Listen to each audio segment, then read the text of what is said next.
Okay, it's time for the main event. The real deal. Beth at 22.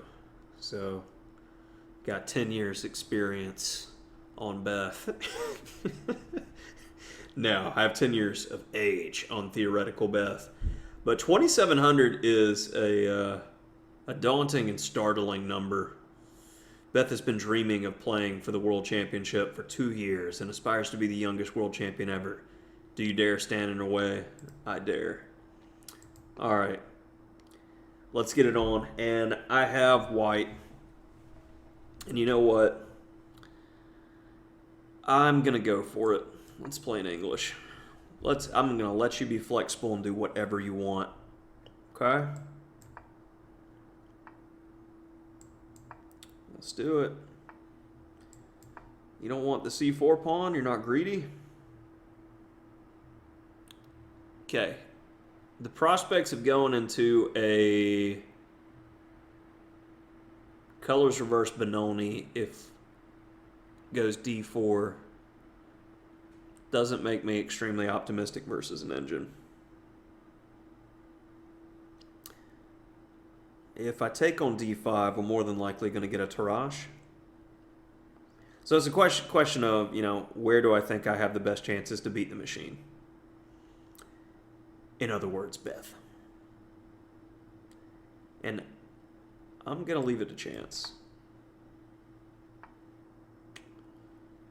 So there is no d4. Not going that way. And we end up in a Tarrasch anyway after pawn takes d4. So we're back in book that way. So the question is, should I try to leave book or stay in?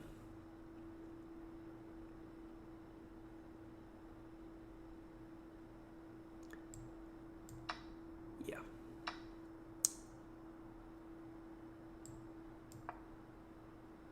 Standard, effective. That is not. That is not a typical move at all.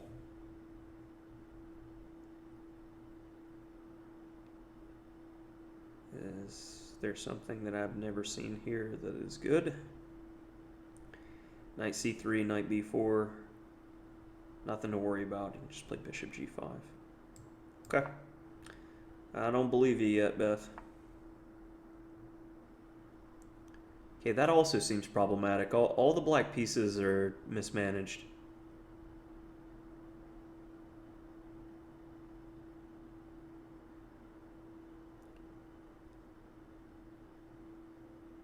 Let's go bishop g5. Everything is well organized. Yeah, okay.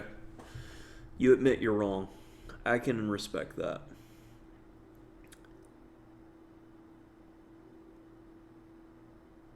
And if I play dc5 now,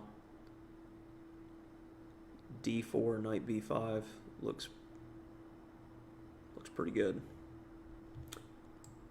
I'm gonna go with it.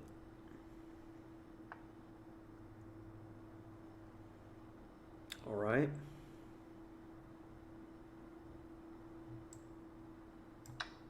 Let's go with it.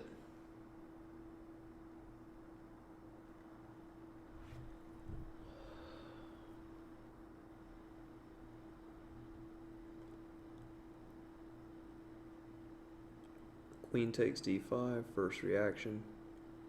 Especially if I can get the queens off the board, I think I can clean this up.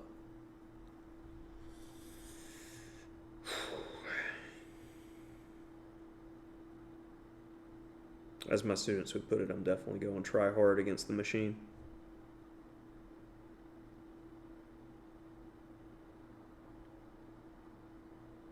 Queen takes d5, queen takes d5. Knight takes d5, bishop takes b2, knight c7. Queen takes d5, bishop takes c3, queen takes d8, rook takes d8, b takes c3. Rook d5, knight d4, rook takes c5, knight takes f5, rook takes f5, bishop takes b7. I feel like we need to go into these types of lines.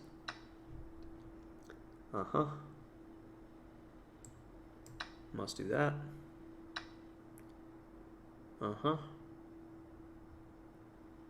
And Knight c7.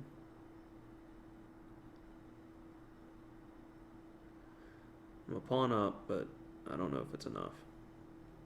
I'd like to get rid of that bishop pair. Knight c7. King moves. I take on a8. Takes on a1. Rook takes a1. Rook takes a8. And I have the move in hand. And I can go, say, knight h4. I'd like to get rid of that b. Let's do it.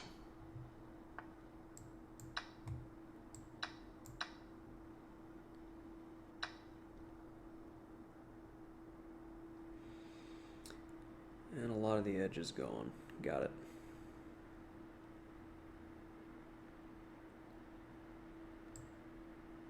Mr. Natural.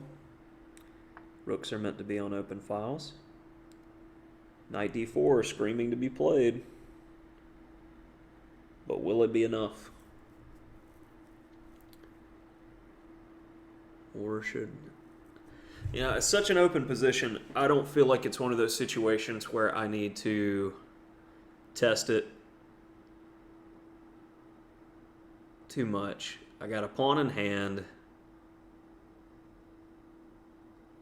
And like if the minor pieces were gone, I feel like I could win this rook and pawn in game. Knight d4, knight takes, rook c8, bishop takes b7, rook takes c5, rook a4.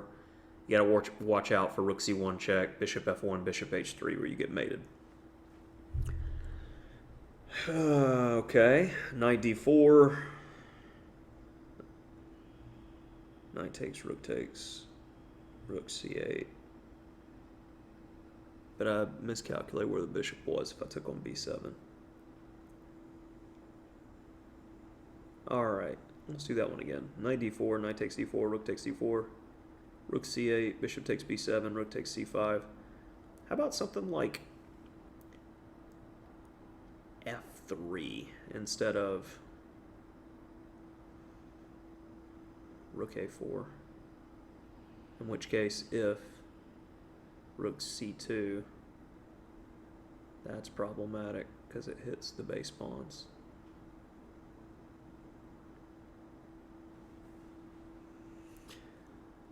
Critical moment if knight d4 is playable or not.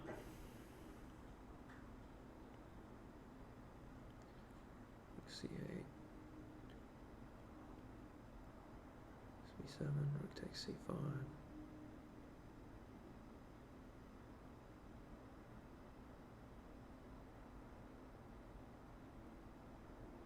Rook d2. Because if rook c1, king g2, we cover the base pawns and we can slowly improve.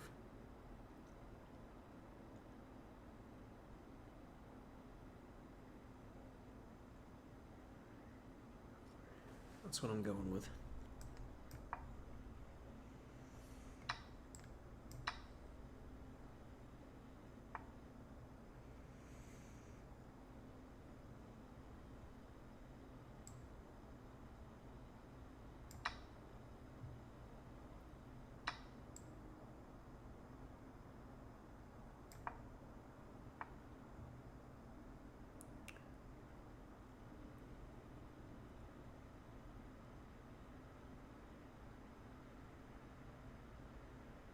Uh-huh. That I missed. That I definitely missed.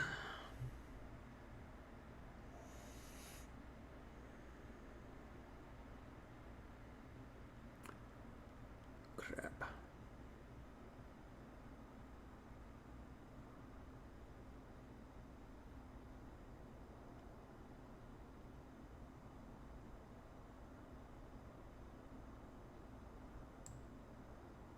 Let's try that.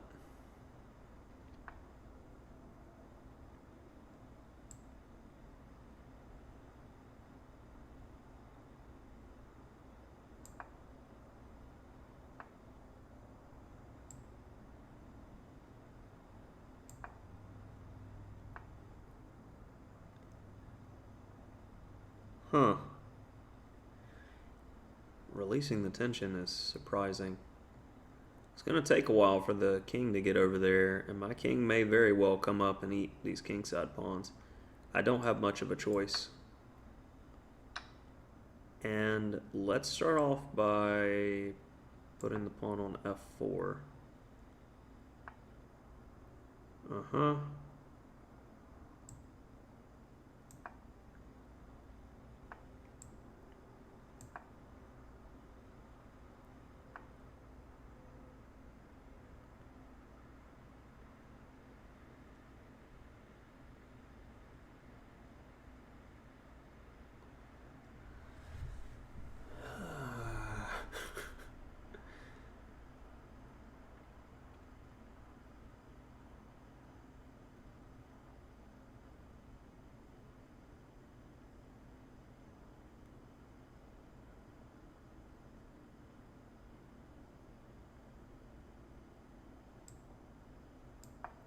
Let's go there.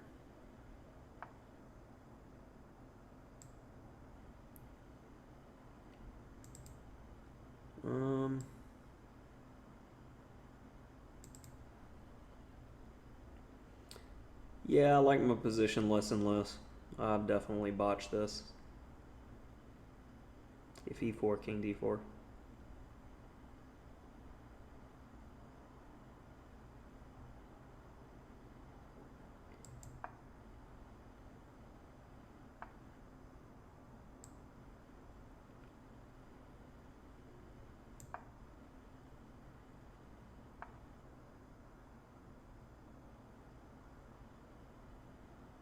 Okay.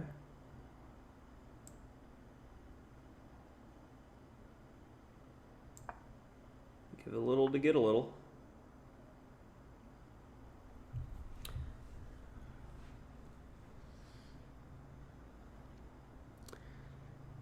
My passed pawn is more dangerous than yours.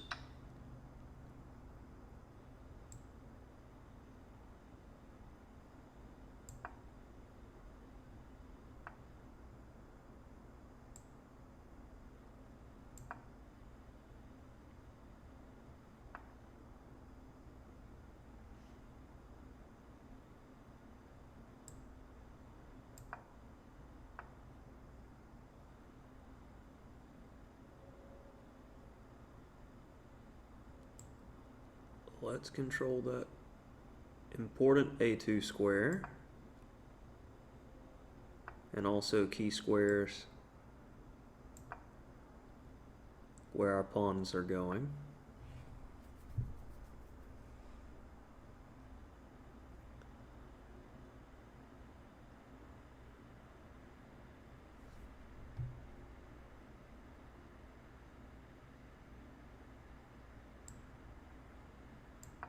Do a little shuffling.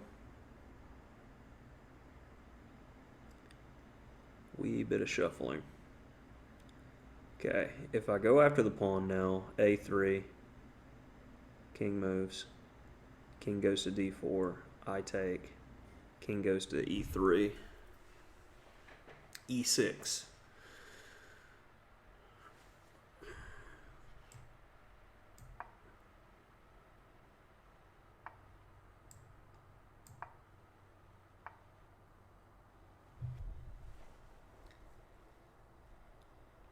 Critical position.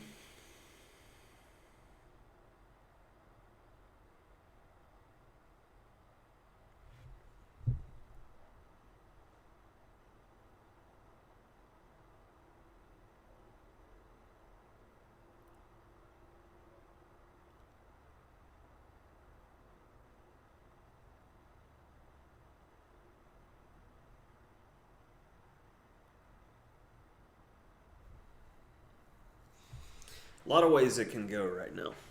That's my problem. Should I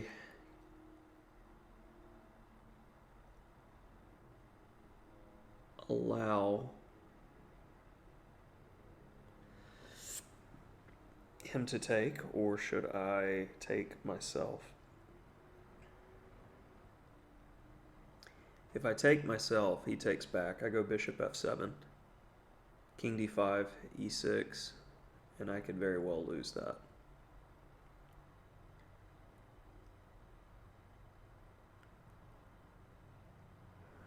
I kind of answers the question for me now, doesn't it?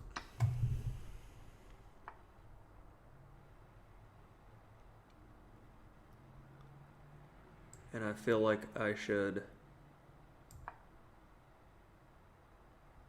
make him focus. Oh, and that's a draw. It's not the corner color square of the B. Garbo. Yeah.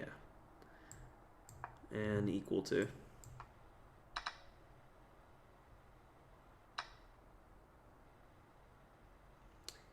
Can't force the king out of the corner. Can the king get there? Like, there's no way the bouncing bar of fate is right here. This has got to be a draw, 100%. Because, and this may be one of those situations to where it shows the lacking nature or the strength of the engine, at least with the bouncing bar of fate for chess.com, that it doesn't have the end game. Yeah, I'm not seeing it.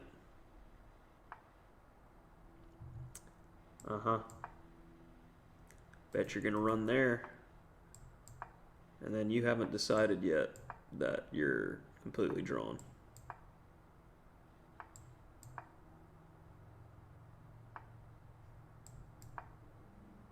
Yeah, now it's... So how could there potentially be any... Yeah, okay. Is it getting close enough that you understand?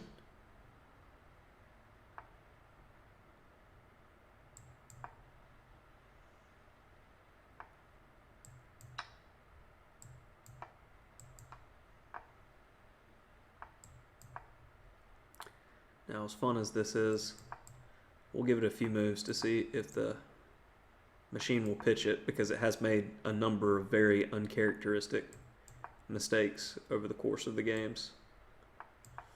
You got to test sometimes. Oh no. And GG. We'll call it as I'm pretty sure I can beat it, but I may need a few more tries. Or I may just retire and take my plus record against Beth.